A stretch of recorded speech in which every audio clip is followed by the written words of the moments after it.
Okay, so I'm here with our wonderful AA, Mr. Walter Flowers. How are you, Mr. Flowers, this morning? I'm good, Miss Sheila. How are you? I'm great, I'm great. So, Mr. Flowers, we wanted to talk to you a little bit this morning about the importance of building relationships.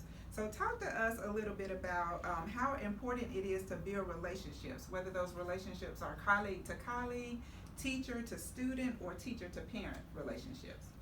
Obviously, building relationships is vital to the chemistry in the building. So I know generally we initially define building relationships as teacher to student, but it is important to expand it from not just teacher to student, but teacher to teacher, you know, colleague to colleague, admin to staff, and obviously most importantly, teacher and staff to parent.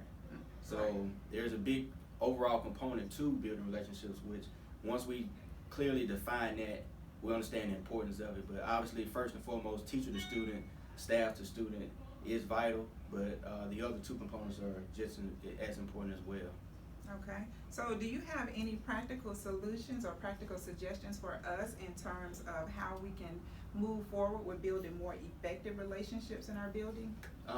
Sure. So obviously, teacher to student, we begin their first day of school. When the teacher gets their roster, you know, obviously identifying your students and who they are and what their interests are. So first day of school, when I was in the classroom, I would always take that time to allow students to tell me about themselves and where they're from.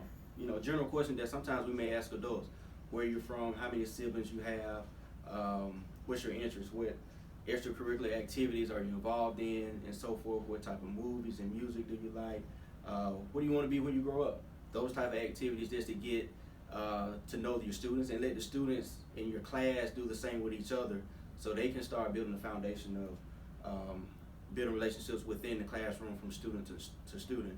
As far as for teacher to parent, that first week is also vital to have some type of communication with the parent, positive communication.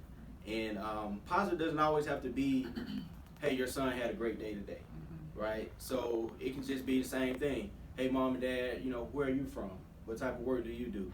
And you'd be surprised at the connections you may find to where it helps establish a relationship. So, and even on down the line, sometimes, you know, we get to where we are now. We're in February, March. These are the grit months, you know, of education. Right. So it's important to reestablish, you know, go back to those same questions, you know, ask, have they visited their hometown? What have they done lately? Have they been to any sporting events? You know, anything like that that you may have a connection to. So it doesn't always have to be that, oh, such and such did great today. He did this, he did that. Sometimes it can be a genuine connection between staff and parents, which is important. But obviously establishing that on the first week of school, that first contact being about something that is not related to their child negatively, obviously. But it doesn't have to be related to education. It can just be related on a personable level. And same thing with staff.